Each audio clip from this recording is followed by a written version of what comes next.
By the time you see this, significant parts of the Middle East and West Asia may be in flames, as opposed to the normal flames, the flames of the tents in Gaza, where women have to stand outside and listen to their children screaming as they are incinerated.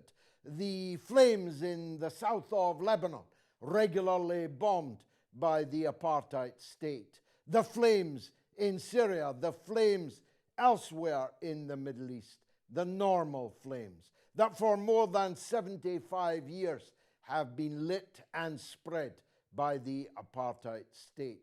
Occupied Palestine is a sea of flames all of the time, sometimes seen, sometimes hidden, but always burning. The anger, the hatred of a colonizing force armed to the teeth by Western countries, sitting on the neck, grinding their boots into the faces of an occupied people for 75 long years. Now, the proximate reason for the fighting which is about to erupt across much of the Middle East is, of course, the cold-blooded murder by Israel of a Lebanese resistance commander in Beirut and the cold-blooded murder of the chief Palestinian negotiator, Ismail Haniyeh, of the Palestinian Islamic Resistance Movement, Hamas. But that's just the proximate reason. All this time, all this 300 and more days, the Palestinian people have been being quietly slaughtered, fighting back with all that they have, all the little that they have. And that little, of course, came from the Islamic Republic of Iran. I warned over and over again that Iran, that Yemen, that Iraq, that Syria, that Lebanon would not stay quiet whilst all this slaughter was going on. And you're about to find out exactly what I meant. Now, the assets of the allies of the apartheid state are all now moved into place. The American fleet is in the eastern Mediterranean. Even 4,000 US Marines are ready to land in Lebanon. What could possibly go wrong? These young Marines have no idea what happened to previous generations of Marines when they first landed on the beach in Lebanon. The United Kingdom Air Force and Navy is busy doing everything that it can to protect the apartheid state from the wrath, from the retribution, from the revenge of the axis of resistance. And they have their Arab allies too. Some of them, like Egypt, are denying that they want any part in defending Israel from what is about to come.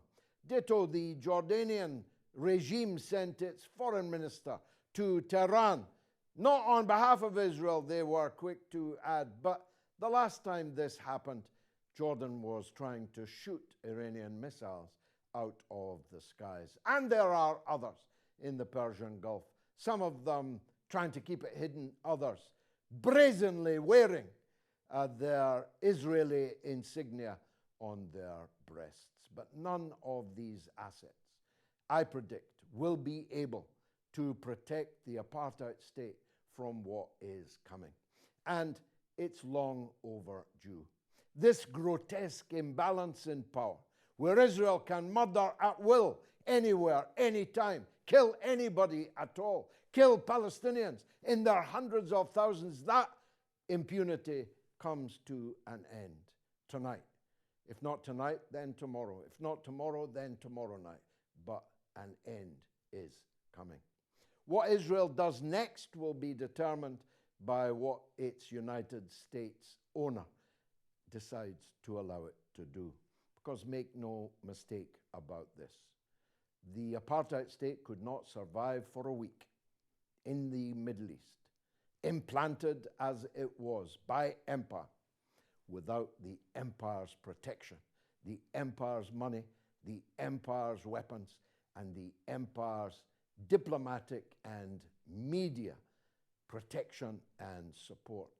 And in an election year, it's kind of difficult for the Biden-Harris administration. Biden, is he still here?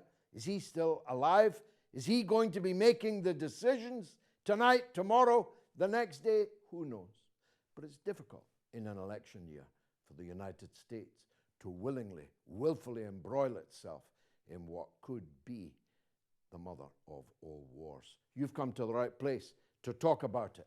It's Have It Out with Galloway.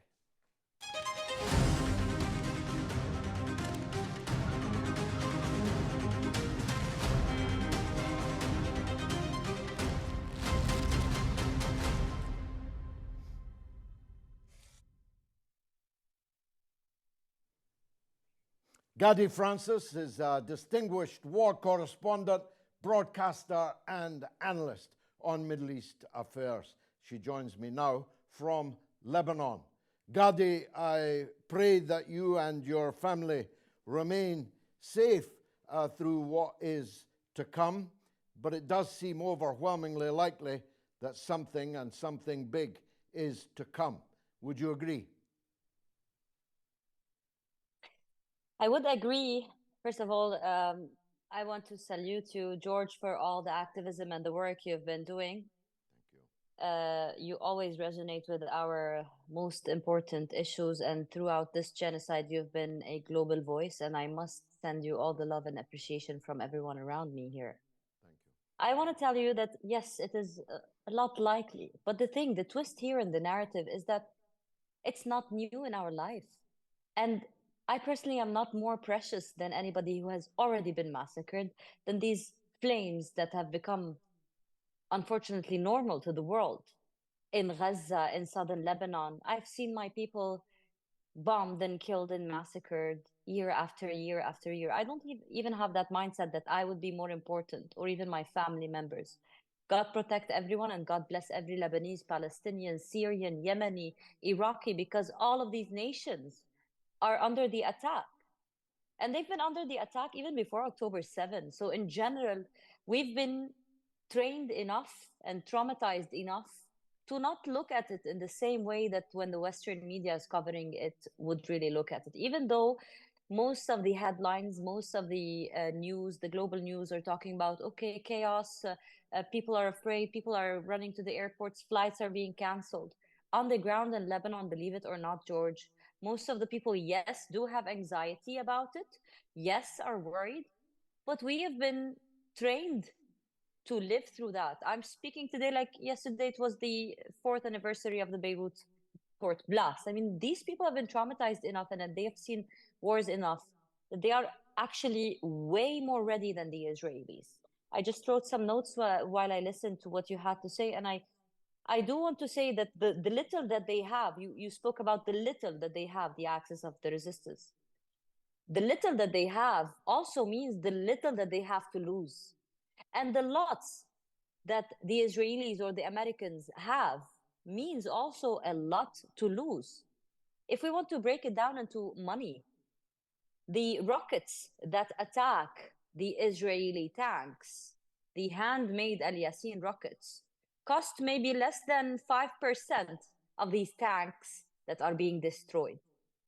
Yes, we are in pain. Yes, we have been massacred. Yes, we have been witnessing a televised genocide. I don't even have the stomach to fathom looking at the mother and that thing you described. We cannot even look at it. We are traumatized people. It is not normal. What has become normal is not normal. I refuse to make it normal. But still, even as we witness all that, this $200, $300, $1,000 worth rocket is stopping the world trade in Yemen.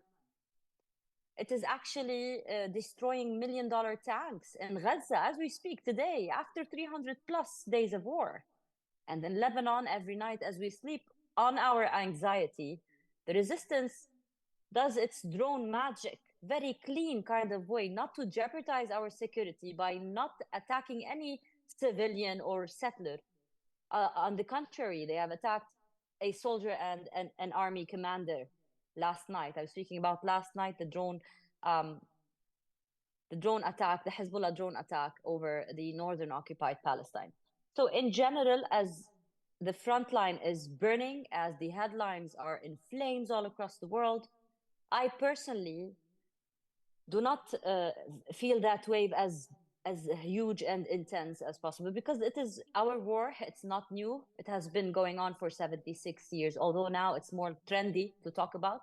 But there's not one day in this precious land that blood hasn't been spilled or people haven't been persecuted, oppressed. So it's our battle here, George, and you know it very well. You've been here and you know it just like we do. You're right, of course. The $100 million fighter dropping $1 million bomb on a $100 tent and massacring a child inside it. The resistance in Gaza has only its handmade weapons and the courage of its fighters, young fighters.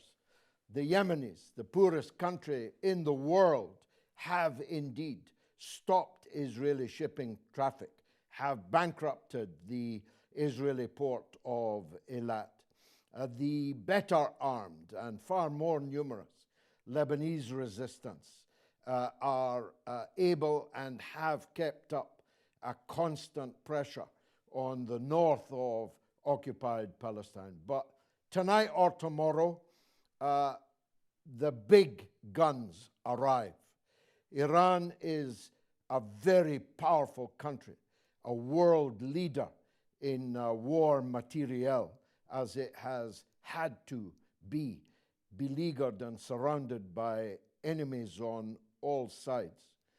And it seems to me likely, because they have waited several days now to make the response that the supreme leader of Iran himself has promised, that response is going to be a very significant one. And that will propel us into, qualitatively speaking, a new era.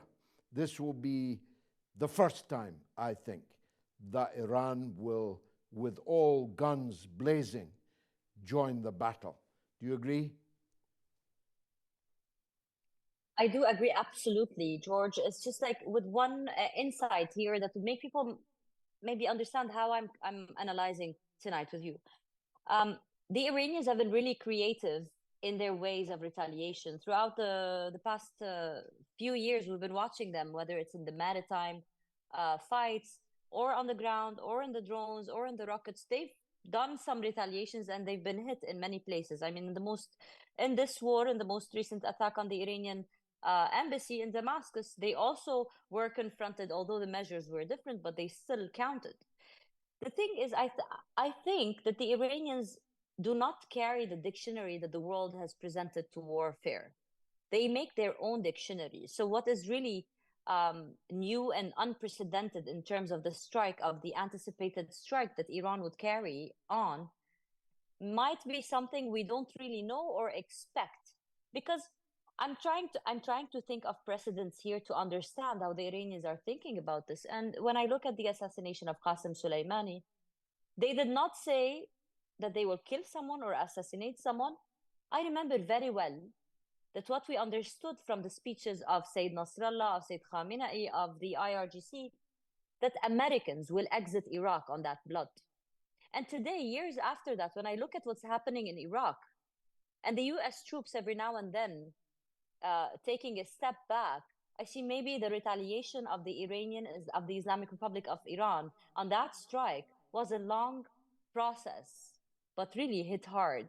So the patience and the diplomacy, the Iranian diplomacy, doesn't resemble anyone else but Iran. And this is why, as you described it, it is a world leader, because it doesn't read by anybody else's book. I mean, unfortunately, Europe today reads in the American book. And many of the nations in Arabia do read in the American book. The Iranians read in their own Persian book. So we are all witnessing a historical moment where we will learn a new word in the Iranian warfare dictionary, I suppose. Brilliantly expressed and memorably, too. The situation may, of course, be completely unprecedented. There is speculation here, for example, that the resistance in Lebanon and the armed forces and their allies in Syria may seek to recover the Golan Heights stolen from them so many decades ago, 1967. There is the possibility of a ground incursion by the Lebanese resistance into liberating parts of the Galilee. There's the possibility that new ballistic technology that wasn't shown last time out will be used, and perhaps in profusion. There's speculation that Iran will fire 1,500 ballistic missiles at the same time, which will overwhelm any so-called iron domes, any puny efforts by allies and the Israelis to defend themselves against it. In other words, it could be something, if you like, left field that we're not expecting. Nothing like the response last time out when Iran bombed the apartheid state. Is that possible? Well, I can't help, as you narrate all these scenarios, I can't help but feel so proud on behalf of my ancestors and my parents. I'm so proud that there is the possibility. We are speaking and witnessing a possibility. Mr. George Galloway is telling me we might liberate Golan Heights. We might liberate Galilee. We might liberate this. Just the possibility of that, the reality that we are talking about, that is such a win for our countries and our peoples, George. It's such a big thing. If we come again, we're thinking about land that was taken from us in 1967. Generations later, this has become a possibility. So all these are possibilities, and even some things maybe that we haven't spoken or thought of. The brilliance of the axis of the resistance is that we don't know what to expect from them, while we do know exactly what to expect from the Israeli failure of an occupation state. They can only massacre children and burn tents. What have they done? Did they eradicate Hamas? No. They killed the top negotiator, the political person who is obvious, who is not in the battlefield. He's the politician, so it's not a win as well. They killed Fuad Shukr in the Dahi, not on the battlefield as well, in the Beirut suburb, on a personal place, not in a work or on duty. So in general, these possibilities are all very realistic. And if we think about the years that have, I remember, I was with you on your show when Saif al-Quds was on, and we were talking about how Israel has started its self-destruction path. The war with Israel is not new. The war is as old as the occupation.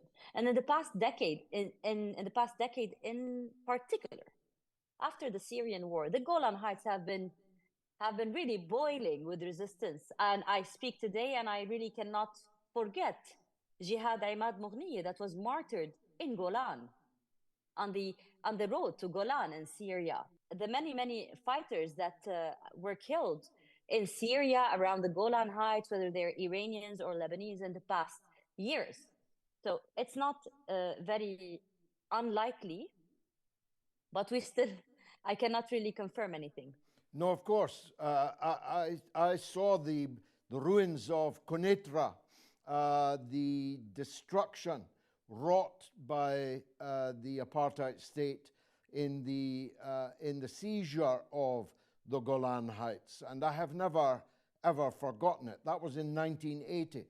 44 years ago, I visited that place, and it's in my eyes right now. Just lastly, Ghadi, the allies in the past of Israel in the Arab camp, we've talked about the camp of resistance, there is a camp of enablers, and not just Arab countries. There are other Muslim countries, big ones, that have helped to enable Israel over many years. But they are making plain now. Sisi today, the Jordanian foreign minister yesterday, they are trying to make clear to Iran that they are not Israel's handmaidens. We'll see when whatever's going to happen does happen, what role they play, but it is also significant, isn't it, that they can feel no courage in going into bat for Netanyahu.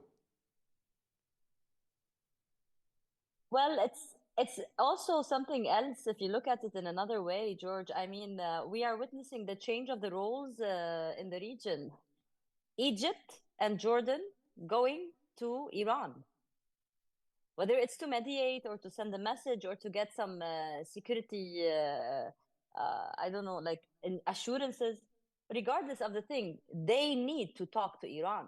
Through years and years of hegemony, what did the United States of America really accomplish in West Asia? It made Egypt go to Iran. This is also something to look at. I think this camp of enablers, like you named them, they have zero courage. They have already sold their souls to the devil decades ago as regimes. They also stayed where they were because they sold their souls to the devil. I think they fear everything. And if they had any courage, they wouldn't be where they were. They sold their dignity, and in return, they didn't even get any economic wins. I mean, had they really gotten a bargain out of it, I would have had the little inch of respect for both regimes. But they got nothing.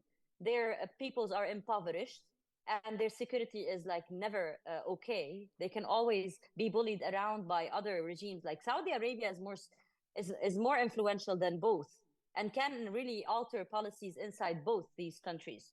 So in general, I think they're trying to save face. Maybe the things they say in the press conference are not the things that they would say inside the meetings. In general, they really might be trying to save themselves, but they're not really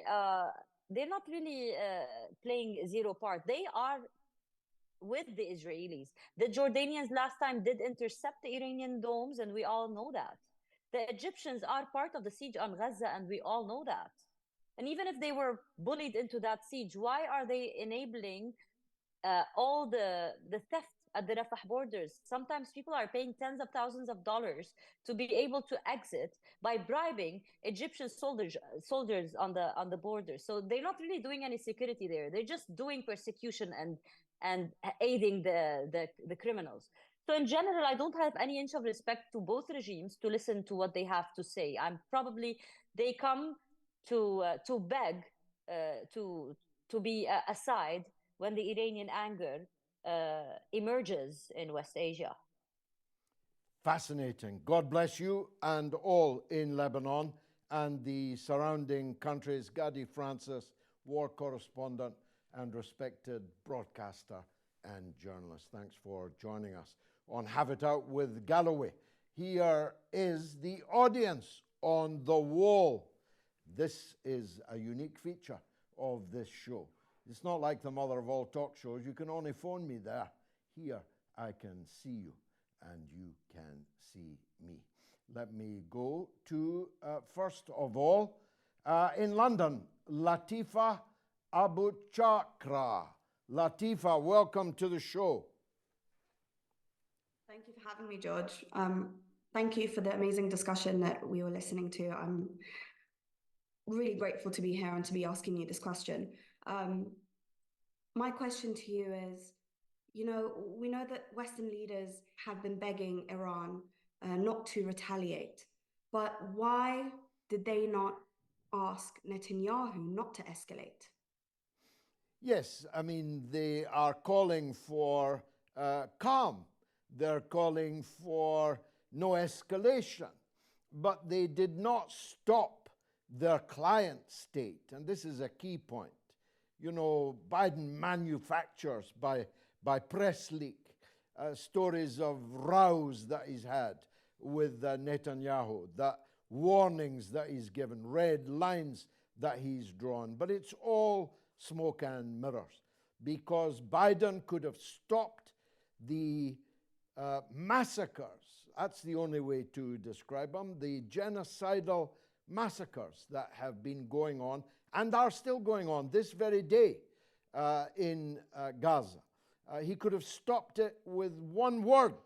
He could have just said, stop. There will be not another dollar. There will be not another bullet, bomb, fighter aircraft, nothing. You will lose our support completely unless you stop. He could have done that, but he did not do that. And so appeals for calm now that your attack dog has just murdered in cold blood two leaders of the resistance, off duty, as Ghadi Francis just said. It's too late now to call for calm, that your attack dog has killed, mauled hundreds of thousands of people in 303 days. This is an unprecedented 10%. 1 in 10 of all the Palestinians in Gaza are either dead or wounded, and the wounded can find no solace in hospitals that have been long ago destroyed. So, to coin a phrase, go tell it to the Marines, you Western leaders that have, in the last few days, called for no retaliation. Thank you very much. Stan Robinson, who calls himself the Voice of Wales. Go ahead, Stan. Hello, it's Stan Robinson of Voice of Wales. George, isn't having a militia illegal in the United Kingdom? This weekend, we have seen the formation of the Muslim Defence League, the MDL, mosques being used as arms repositories, and Muslim police support officers telling the gangs of Muslims to drop the weapons off at the mosque. Do you condemn this action unequivocally? I see you, Stan. I saw you this morning when I blocked you on Twitter. I see you as the anti-Muslim bigot that you are. How dare you, after a weekend in which Muslims have been attacked all over this country, all over the north of England, in the north of Ireland, mosques attacked, community facilities attacked, people who were Muslims or might look like Muslims being attacked by gangs of marauding bigots with faces just like yours. Actually, funnily enough, you weren't involved, not yet, because it hasn't started in Wales yet. But it will, because there are bigots like you in Wales. It will start there. I don't know if you're related to Tommy Robinson, but you're a pound shop version of Tommy Robinson. And I wouldn't even pick you up for a pound. You're a nasty, racist, Islamophobic bigot. I've never heard of the Muslim Defence League. I have no idea where it was founded. But I would think the clue was in the word defence. If I were living in a street in Middlesbrough, Bolton, Blackburn, Liverpool, Newcastle, or any of the other cities where people like you were on the rampage over the weekend, I'd form a defense organization too. And if you were a Muslim mother or a black man of any religion who saw on social media people that looked like you, think like you, looking for them to assault and attack, I'd be hoping that my brothers were outside making sure it didn't happen to me. Most normal people would understand that. And your namesake, Robinson, your namesake, sunning himself in a 5-star hotel in Cyprus right now. That's what he's doing while Britain burns. He's burning on a lounger in Cyprus. Your namesake founded something called the so-called English Defence League. Although in that case, it wasn't defense, but offense. And it wasn't English, it was Israeli. It's paid for by Israel. Tommy Robinson is paid by Israel. All of his costs, his five-star hotel, his legal bills, in action after action after action, are all paid by Israel. So it's not the English Defence League, it's the Israel Defence League. Now get off my lawn, you nasty little bigot, and don't come back. Asgid Khan is up next in Bradford. Go ahead, Asgid. Hi, George. So I'm in Bradford, and earlier today, I heard that HMRC and DWP had to close two of their offices in the city centre because there was a rumour that EDL were coming to Bradford to cause trouble. An hour ago, I heard the EDL are now here on Ruley Lane, and they are causing trouble in Bradford. And I mean, their name is EDL, you know, the English Defence League. I mean, it's not defence, is it? It's attack that they're doing, yeah? Now, I wanted to ask you, what do you think is the root cause of this problem? Do you think it's related to the Palestinian marches? And what must we do to stop this? It's entirely linked to the Palestinian marches. Robinson said so. Not the pound shop variety we've just had on. The real deal. Tommy Robinson has told us explicitly this is a response to what he called the Hamas marches, by which he meant the marches of mainly, overwhelmingly, non-Muslim people, overwhelmingly white people in the towns and cities around this country over the last 303 days. So we don't need to look in the crystal ball. We can read the book, colouring in book, that is Tommy Robinson. So it's entirely related to that. I did see the rumour that they were coming to Bradford. Knowing Bradford as I do, I would have thought that was a very risky enterprise for them indeed. I know the people of Bradford. And if any of these miserable little bigots go hunting for Muslims in Bradford, they'll get a bloody good hiding from the citizens of that town. Of that, I am sure. Ismat Sharif is in Zanzibar, from Bradford to Zanzibar. Ismat, what would you like to say? Hi, George. How are you? It's nice to By be the on the grace of show. God, I'm good. I'm fighting fit. Thank you. My question today is the talking of the axis of resistance and their response. How do you think Saudi Arabia is going to position itself if that breaks out? It's a very good question. I don't have the same entirely negative view of the current Saudi government that some do, and they have lots of justification for doing. I think the quiet of the Saudi regime, as opposed to the more flagrant, mini-skirted performance of other Arab countries in the Persian Gulf, is for a reason.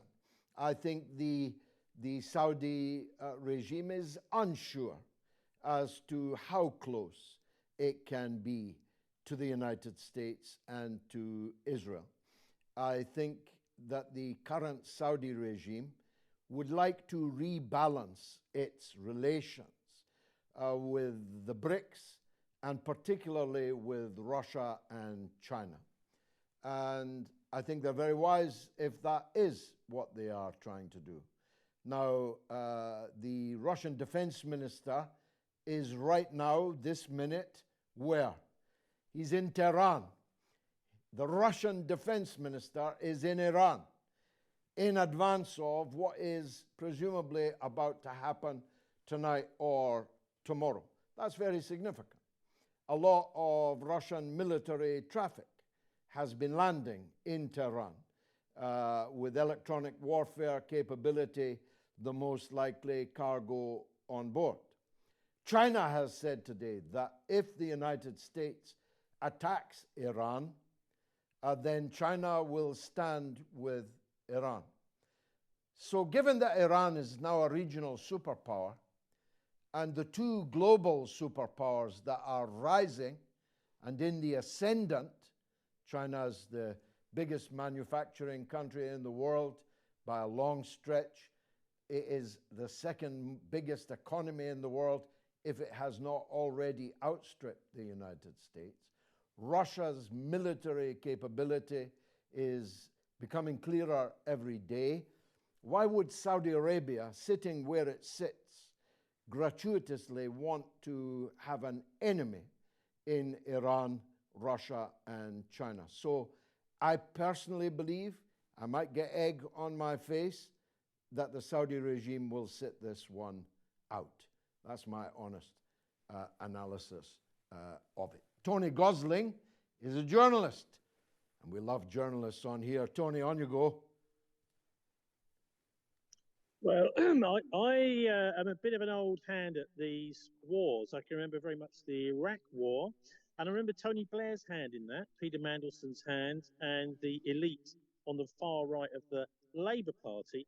I wonder, George, what do you think about the timing of all this? Isn't it funny how we've just had a general election, Parliament just goes into recess for a month, and then suddenly Starmer's got this whole thing to himself, along with the army chiefs, the police chiefs, all of whom are actually appointed by the king. So there's a kind of tiny little elite that seems to be potentially pushing us towards war, both on the home front, because it seems to me that much of this is playing out. The Gaza-Palestine war is playing out here, with Robinson and the EDL basically representing the Israeli government. Yeah, I mean, if they've planned it, Tony, it's a pretty bad plan. If they really had the capability of planning, you wouldn't put Keir Starmer into Downing Street because he's not capable of doing the job. He held a Cobra meeting today, 3 days after the rioting began. You would have thought that an emergency response would have happened in the middle of it. He's waited until they've all gone back to work. If they do indeed work, before calling a Cobra emergency planning meeting. You wouldn't have put up Keir Starmer to make the speech he made last night, because it sounded more like David Brent of The Office, some middle manager of some small building society somewhere, than a commanding national leader. He simply cannot find the words, the narrative, even the intonation. He's got an unfortunate nasal problem, which makes him sound like he's whining rather than commanding. So if you really had planned all this, you probably wouldn't have put someone like Keir Starmer in charge of it. And you probably wouldn't have put as the chief of police a man who, in front of all the television cameras, knocks the microphone out of a Sky News reporter's hand in Whitehall. How's that for dealing with violence? The chief of the preeminent police force in Britain stands tonight accused of willfully striking from the hand of a mainstream broadcaster his tool of his trade. You probably wouldn't have chosen Yvette Cooper. Yvette Cooper. I mean, I've seen retreads, but there's retreads and retreads.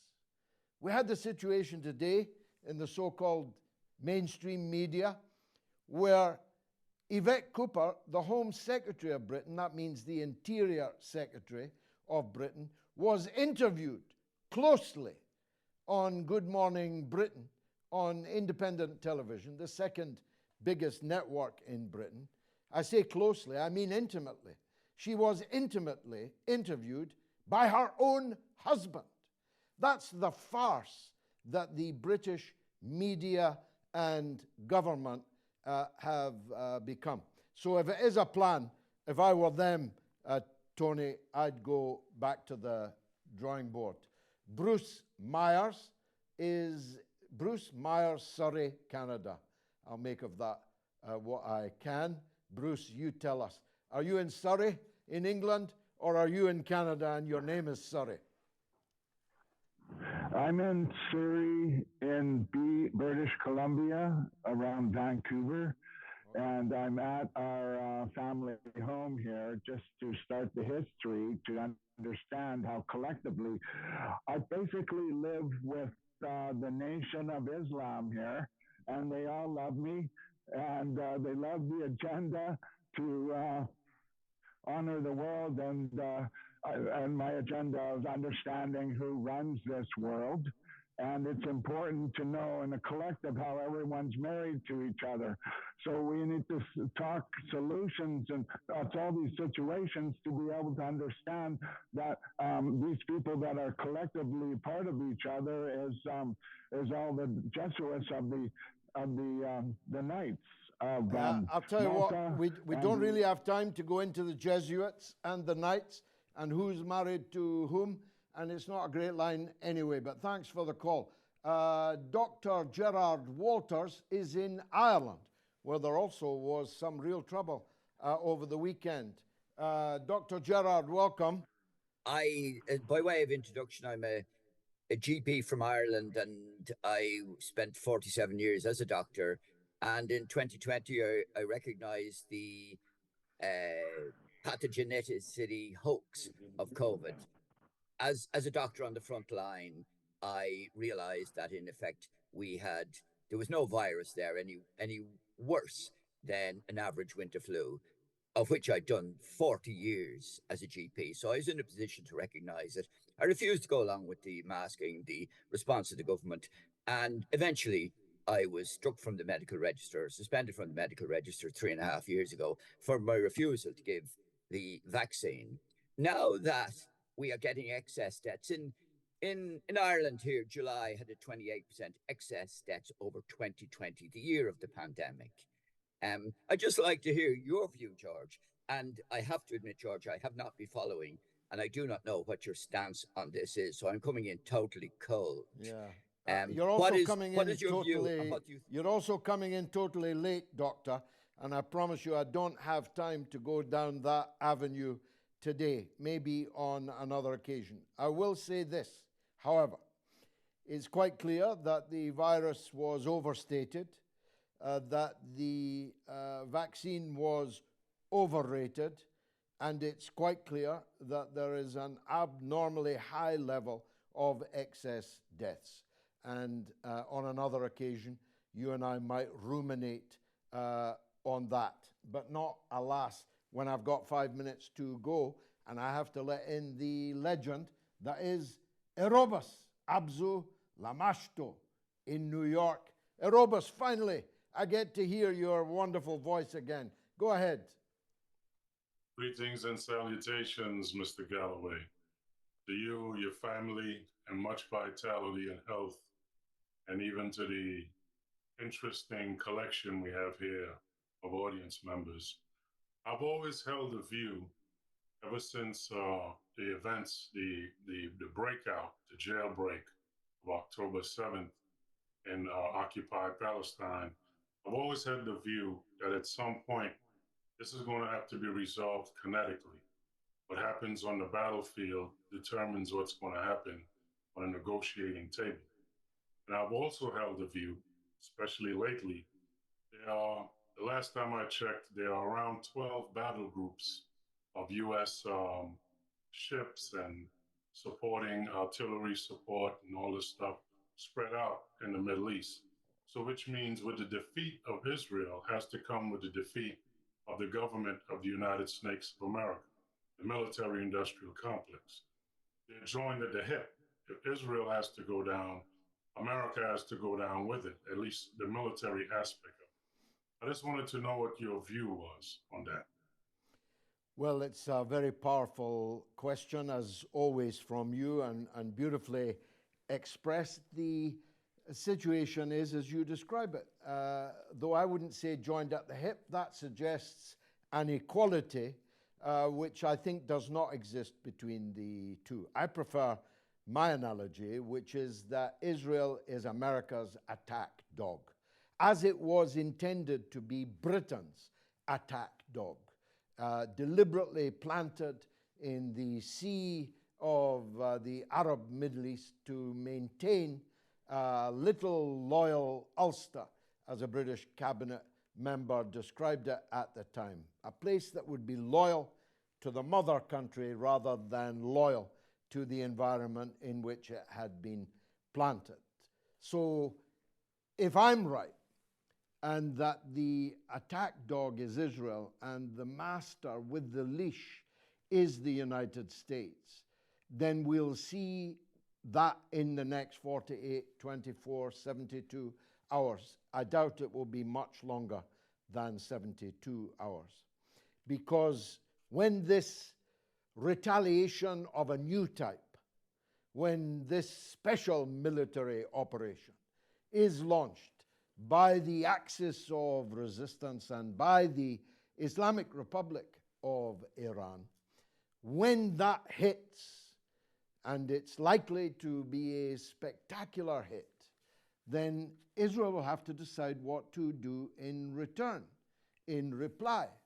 The question will then be whether the United States will allow Netanyahu, should he survive the attack that's coming, to launch all-out war throughout the Middle East. After all, this is going to be a special military operation, a retaliation for the flagrant abuse of the sovereignty of Iran and its duty to look after its international guests, to murder someone of Hania's status in Iran was a deliberate provocation of the highest order.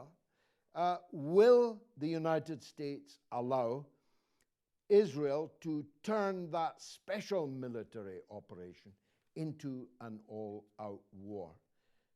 At the risk of egg on my face, I'm guessing that they will not. Because if there is an all-out war right across the Middle East, the losers will not just be Israel and the United States, but all of America's key allies in the Middle East. There will be regime change everywhere. There will be war and revolution everywhere. Puppet presidents and corrupt kings will be toppling in front of our eyes, and the entire pattern of relationships in the Arab Middle East will change and change forever. And of course, the risk of Russia and China entering that all-out war to defend the Iran with which they have a special security agreement now is a very real one. And that turns it from a Middle East war into World War III. And we must hope that even the enfeebled brain of Kamala Harris and the absent brain of Joe Biden will try to stop that from happening. Alas, that's the end of the show. Spread it. It's been a terrific show this evening. Please share it with all of your friends and come back next week at the same time in the same place.